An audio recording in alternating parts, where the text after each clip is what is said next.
British advanced pain clinic. నొప్పి మాయం, surgery దూరం. For appointments 9155515563. 3 సినిమాలు ముచ్చటగా 3 వస్తున్నాయి. సంక్రాంతి సినిమాలు అనేటప్పటికీ ఒక ప్రత్యేక అనుబంధం అండ్ ఒక బజ్ అనేది కూడా ఉంటుంది. కానీ ఈసారి వస్తున్న 3 సినిమాల్లో ఎందుకో కొంచెం జోష్ తగ్గినట్టు అనిపిస్తుంది. మీరేమంటారు? అంటే సంక్రాంతికి కోడి పందాలు ఎలా ఉంటాయో అలాగే సినిమా పందాలు కూడా ఉంటాయి. ఒకేసారి 4-5 హీరోల సినిమాలు రిలీజ్ అయిన సందర్భాలు కూడా ఉన్నాయి. కాబట్టి సంక్రాంతికి ఆ కెపాసిటీ ఉంది.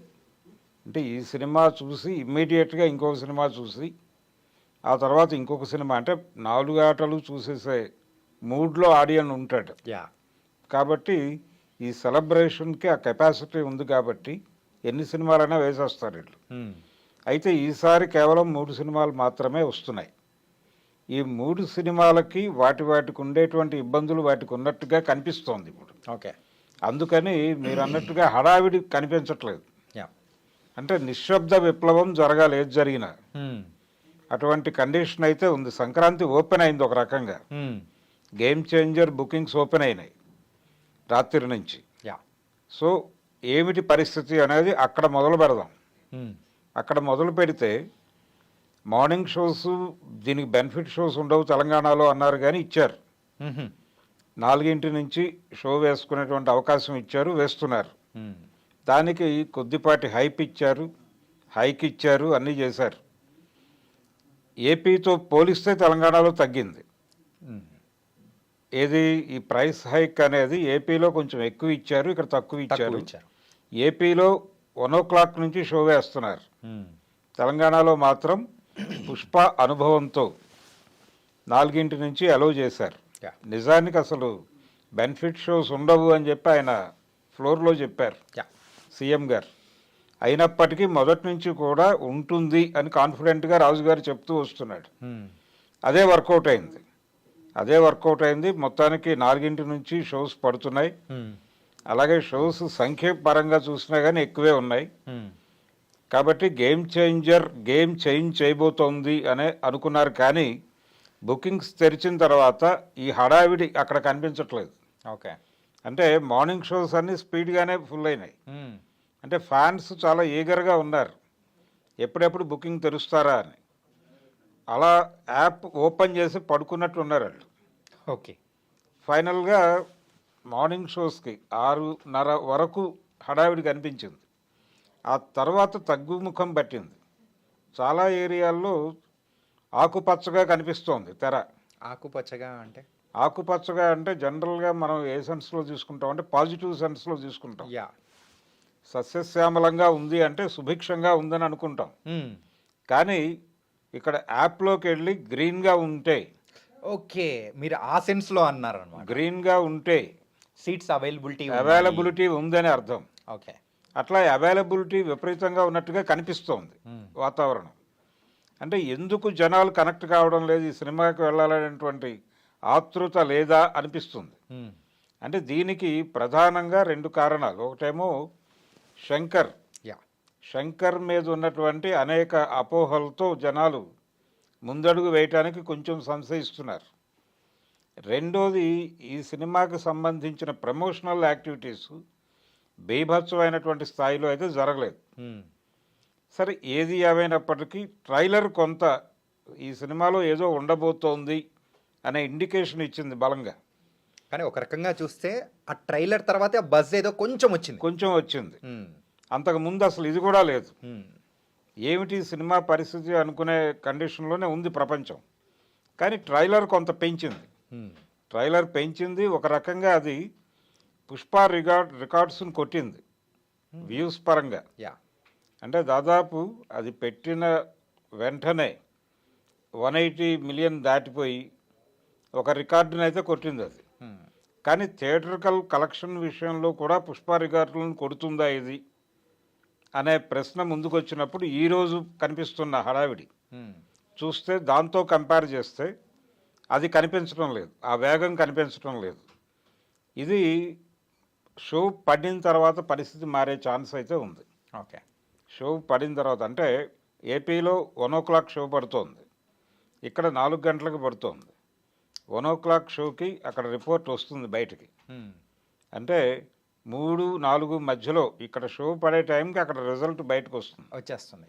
అక్కడ రిజల్ట్ బయటికి పాజిటివ్గా వస్తే మాత్రం ఇది జనాలకి ఎగబడతారు సినిమాకి. అప్పుడు ఇప్పుడు మనం చెప్పుకున్నటువంటి సస్యశ్యామలం ఉండదు. ఓకే, ఆకుపచ్చ అనేది ఎక్కడ కనిపించదు. ఆకుపచ్చ ఉండదు, పూర్తిగా నలుపు రంగులోకి మారాలి తెర. నలుపు రంగులోకి మారుతుంది అని ఆశిద్దాం. ప్రస్తుతానికైతే హడావిడి కనిపించట్లేదు. కానీ 10వ తారీఖు అంటే రేపు ఎర్లీ మార్నింగ్ 4 నుంచి సీన్ మారే అవకాశం అయితే ఉంది.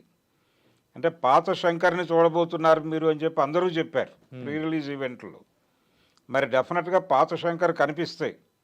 పాత శంకర్ సినిమాలు రికార్డులు అంటే ఆ రోజుల్లో ఆయన డబ్బింగ్ సినిమా రిలీజ్ అవుతోందంటే ఇక్కడ స్ట్రైట్ సినిమాలు వెనక్కి సర్దుకున్నటువంటి సందర్భాలు ఉన్నాయి. కాబట్టి మళ్ళీ ఒకసారి ఈసారి మొదటిసారిగా ఆయన స్ట్రైట్ సినిమాతో వస్తున్నాడు తెలుగులో. సో ఒక బ్రైట్ హిట్ ఇస్తాడని అనుకుంటున్నారు అందరూ. అది సినిమా పడితే తప్ప ఆయన మీద ఉన్నటువంటి 2 బ్యాడ్ ఎక్స్పీరియన్సెస్ ఉన్నాయి. అంటే దాదాపు రోబో తర్వాత ఆయన రోబో 2 చేశాడు. రోబో 2 ఏడిపించింది జనాలను ఒక రకంగా. అంటే విలన్ పట్ల సింపతి వచ్చేలాగా, హీరో పట్ల కోపం వచ్చేలాగా తయారైంది అది. దాంతో సినిమా కనెక్ట్ కాలేదు.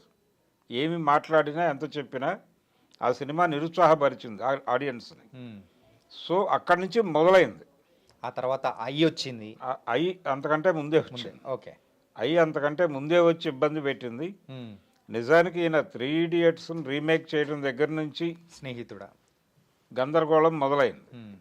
ఇలా ఫైనల్గా సుజాత అనేటువంటి ఒక రైటర్ వెళ్ళిపోయిన దగ్గర నుంచి ఈయనకి కష్టాలు మొదలయ్యాయి అనేది వినిపిస్తున్న మాట. అయితే ఈ సినిమాకి కథ ఆయన తయారు చేసుకోలేదు. ఆయన కాకుండా ఈ సినిమాకి వేరే ఒక పాపులర్ డైరెక్టర్ కథ ఇచ్చాడు. దాని మీద ఇప్పుడు హోప్ ఉంది జనాలకి. ఆ హోప్ ఒకటి కారణం. రెండోది పాత శంకర్ కనిపిస్తాడు అని అందరూ చెబుతున్న మాటలు. ఇవి ఆ సినిమా మీద కొంత పాజిటివ్ వైబ్ తీసుకొచ్చింది. కానీ ట్రైలర్ నిలబెట్టింది. ట్రైలర్ కొంత ఈ ఆర్గ్యుమెంట్కి సపోర్ట్ ఇచ్చింది. అందుకని ఈ మేరకైనా కనిపిస్తోంది హడావిడి. సినిమా బాగుంటే మాత్రం అది వెళ్ళిపోతుంది. ఓకే, సో 4 వరకు దాని పరిస్థితి చెప్పే ఇది కాదు. అది ఓకే అయిపోతే నెక్స్ట్ ఇంకొక సినిమా ఉంది, డాకు మహారాజ్. డాకు మహారాజ్కి ప్రమోషన్ ప్రాపర్గా జరగటం లేదు అనేది అభిమానుల్లో కూడా ఉంది. అంటే వివాదం ఉంది ఆ సినిమా మీద. ఆ సినిమా పాట ఒక వివాదం రేకెత్తించింది. ఆ వివాదం నడుస్తోంది ఇప్పటికీ. కానీ ఆ సాంగ్ రిలీజ్ అయిన తర్వాతే మిక్స్డ్ ఎమోషన్స్, అవును, అండ్ ఆ ట్రోలింగ్ కానీ ఇవన్నీ కూడా అది దాన్ని అంటే ఎలా తీసుకోవాలని అర్థం కావట్లేదు. పాజిటివ్గానే తీసుకుంటున్నారు వాళ్ళైతే ప్రొడ్యూసర్లు. ఏదో ఒకటి మంచిగా జరిగినా చెడుగా జరిగినా కానీ ప్రచారం జరుగుతోంది. ఇది చాలు మనకి అనుకుంటున్నారు వాళ్ళు. ఓకే, అంటే మరక మంచిదే అనే కాన్సెప్ట్లో వెళ్ళిపోతున్నారు. రెండోది ఆ పాటకు సంబంధించి మూమెంట్స్కి సంబంధించి వచ్చిన విమర్శలకి ఎన్టీ రామారావు గారి యమగోళ సినిమా దగ్గర నుంచి రెఫరెన్సులు తీసుకొచ్చి మాట్లాడుతున్నారు. కాబట్టి అది ఓకే. అది తప్ప విడిగా ప్రమోషనల్ యాక్టివిటీ బీభత్సంగా ఎక్కడ కనబట్టలేదు దానికి. అది కూడా తెర మీద బొమ్మ పడిన తర్వాత చూద్దామనే మూడ్లోనే ఉన్నారు. కానీ సార్ 10th ఒకటి రిలీజ్ అవుతుంది, 12th ఒకటి రిలీజ్ అవుతుంది, 14th రిలీజ్ అవుతుంది. కాకపోతే మిగతా అంటే లాస్ట్ ప్రీవియస్ ఇయర్స్తో కంపేర్ చేసుకుంటే ఒక పోటీ వాతావరణం అనేది కనిపించేది అంటే ఒక్కొక్క మూవీస్ విషయంలో. కాకపోతే ఈ పోటీ వాతావరణం అనేది ఈసారి మరీ లేకుండా పోవడానికి గల అది కారణం. అంటే 3 సినిమాలు ఒకే రోజు రిలీజ్ చేసి ఏ సినిమా గెలుస్తుంది అనేది చూడటం అది యాక్చువల్ పోటీ.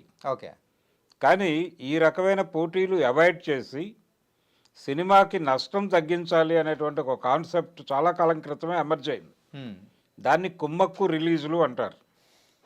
అంటే సంక్రాంతికి కావచ్చు, ఏ పండగకైనా సరే ఒక పెద్ద హీరో సినిమా వేసి 2-3 చిన్న సినిమాలు వేసి అంటే 10 రోజుల పాటు పెద్ద హీరో సినిమా రిలీజ్ అయిన ఒక 10 రోజుల పాటు ప్రపంచంలో ఉన్న అన్ని థియేటర్లలోనూ ఆ సినిమాయే ఉండేటట్టుగా ఆర్గనైజ్ చేసి ఆడియన్స్కి ఆప్షన్ లేకుండా చేసి ఆ సినిమా కలెక్షన్ మొత్తం అది ఎంత వసూలు చేయగలదో అంతా వసూలు చేసింది అనిపించిన తర్వాత అది తీసి ఇంకో పెద్ద హీరో సినిమా వేయటం.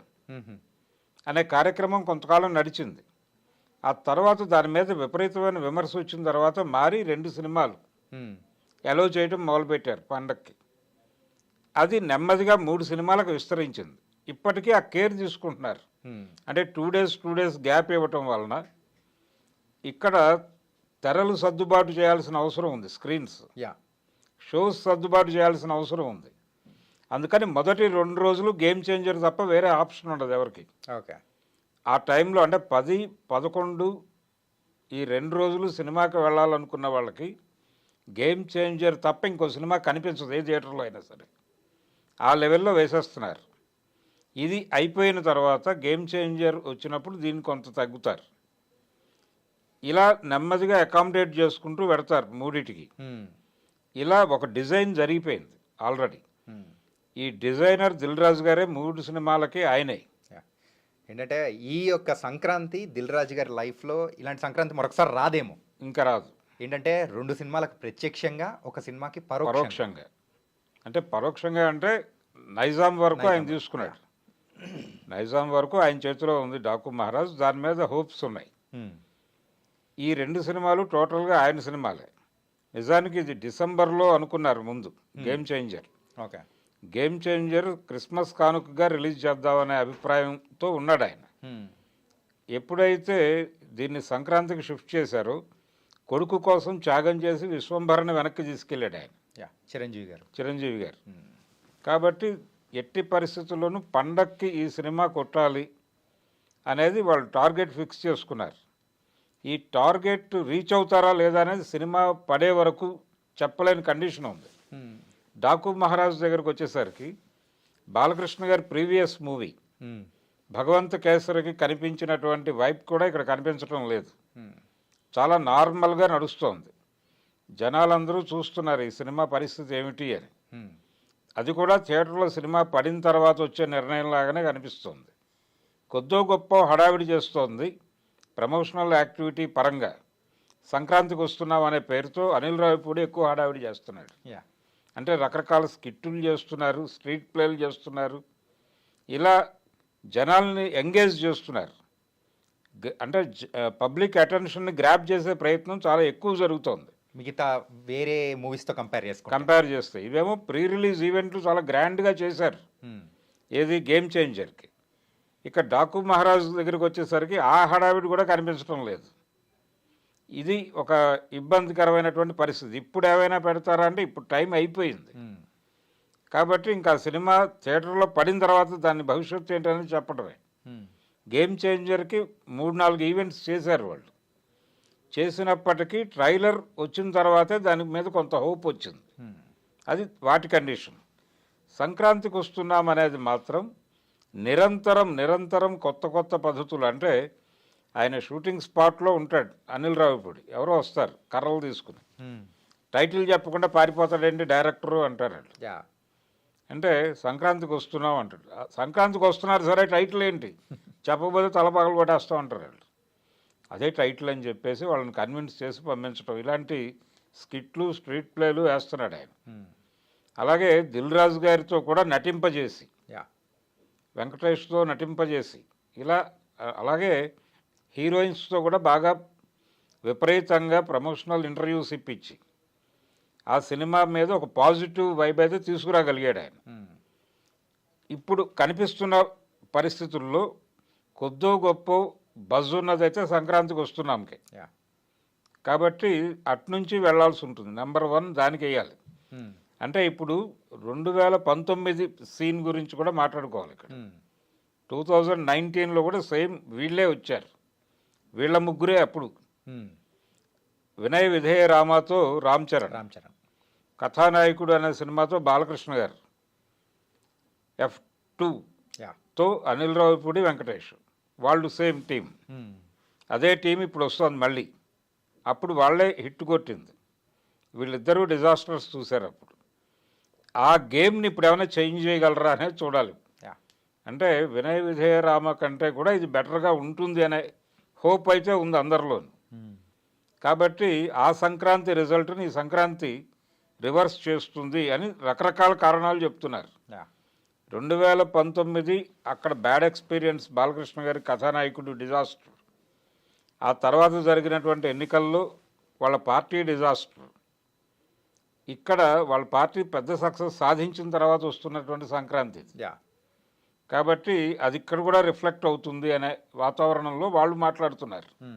అభిమానులు, బాలకృష్ణ గారి అభిమానులు ఎట్టి పరిస్థితుల్లోనూ ఇంకొక హ్యాట్రిక్ కొబ్బరికాయ కొట్టబోతున్నాడు ఈ సినిమాతో బాలయ్య అని వాళ్ళు మాట్లాడుతున్నారు. కానీ పబ్లిక్ అటెన్షన్ ఇంకా డ్రైవ్ అయిందా లేదా అనేది తెలియదు. అయినప్పటికీ ఆ సినిమా డెఫినెట్గా బాగుండే అవకాశాలు అయితే కనిపిస్తున్నాయి. ఎందుకంటే ప్రొడ్యూసర్ గారు చాలా బలంగా రకరకాల ఇంటర్వ్యూలు ఇస్తున్నాడు. ఆయన కొద్దో గొప్ప తన వ్యాఖ్యల ద్వారా ఆ సినిమాకి అగ్గి పుట్టించే ప్రయత్నం నాగవంశీయే చేస్తున్నాడు. అంటే గేమ్ చేంజర్ అంటే ట్రైలర్ రిలీజ్ అయిన తర్వాత దానికంటే ఒక ప్రత్యేకమైన బజ్ అనేది కూడా వచ్చింది. డాకు మహారాజ్ ట్రైలర్ రిలీజ్ అయిన తర్వాత కూడా కొద్దో గొప్ప సో ఆ మూవీ మీద కూడా అంచనాలు అనేది కూడా పెరిగాయి అనుకోవచ్చా? అంచనాలు పెంచడానికి ఆయన శత విధాలా ప్రయత్నం చేస్తున్నాడు. ఒక కాంట్రవర్సీ క్రియేట్ చేశాడు మొదట. అంటే డైరెక్టర్ గారు కొల్లి బాబీ, ఆయన గతంలో తీసినటువంటి వాల్తేరు వీరయ్య కంటే దీనికి ఎక్కువ కష్టపడ్డాడు అన్నాడు ఆయన.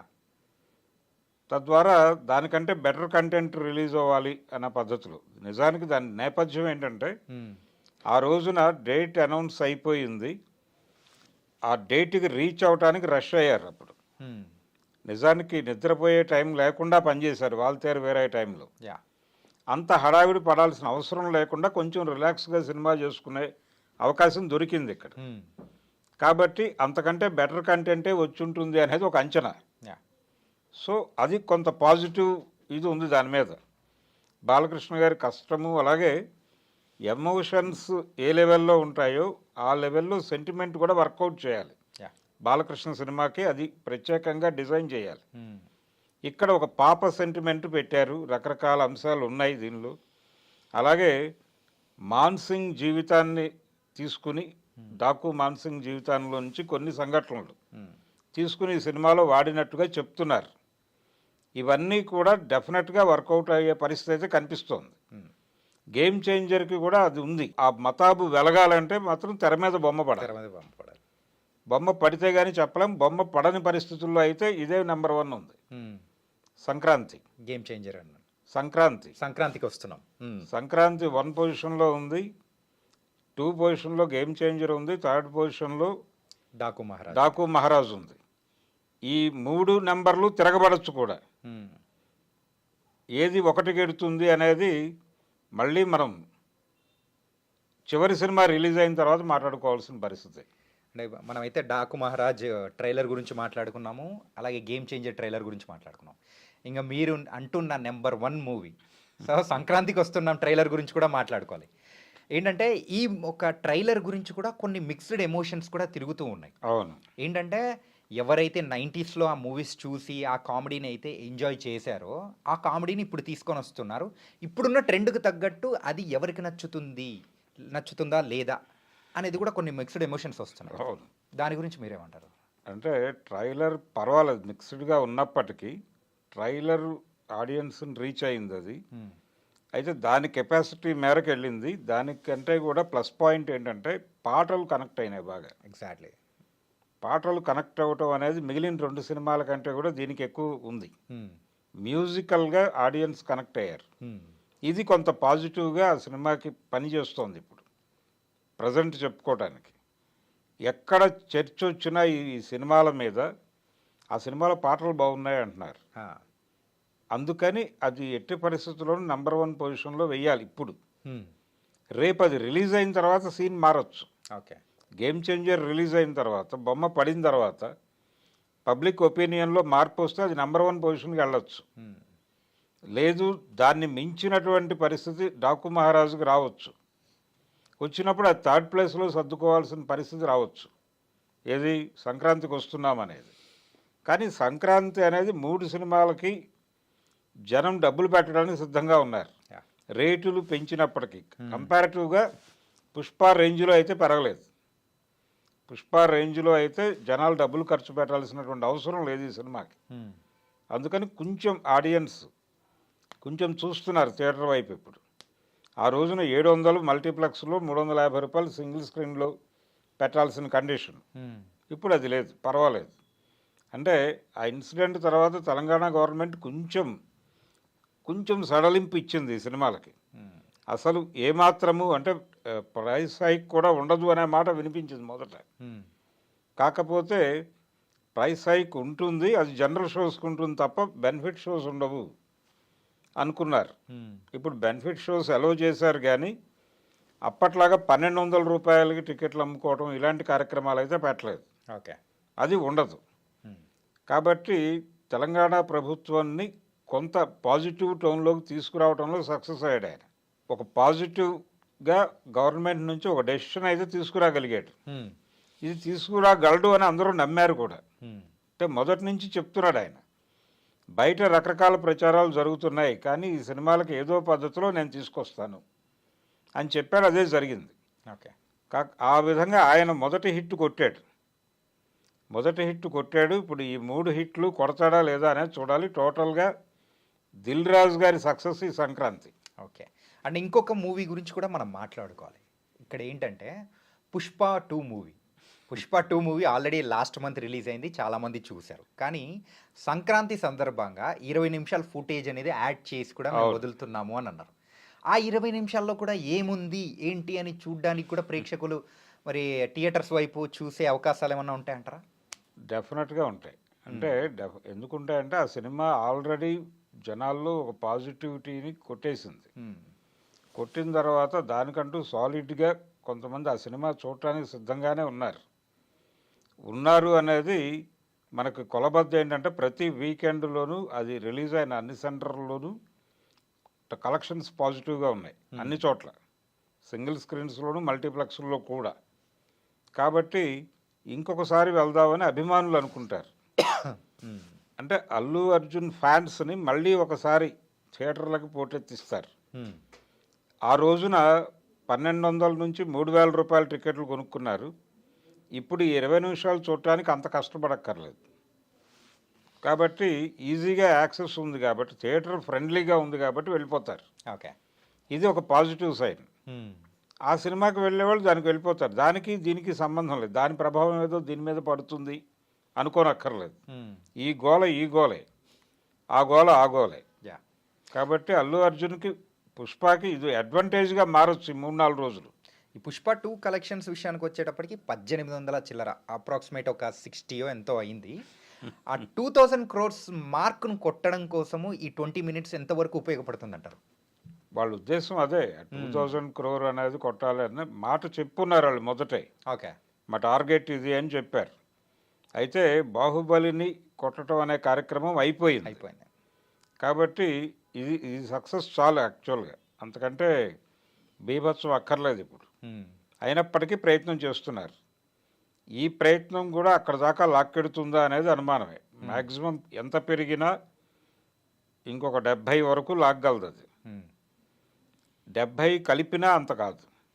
ఓకే, ప్రజెంట్ ఉన్నటువంటి ఫిగర్కి 70 కలిపితే 19 దాటుతారు, అక్కడే అవుతుంది. ఆ తర్వాత రన్ ఉంటే నడుస్తుంది. రన్ ఉండే అవకాశం ఉందా, అంత వెసులుబాటు ఇస్తారా అనేది చూడాలి. ఓకే, అది ఉండదు డెఫినెట్గా. ఇదేదో సచిన్ టెండూల్కర్ 99 దగ్గర అవుట్ అయినట్టు 2000 మార్క్కి సో 190 దగ్గర, సో 1900 దగ్గర ఆగిపోయినట్టు ఆగుతుంది. ఆగే ఛాన్సెస్ ఉన్నాయి. ఓకే, 1930 వరకు దానికి స్కోప్ అయితే కనిపిస్తుంది.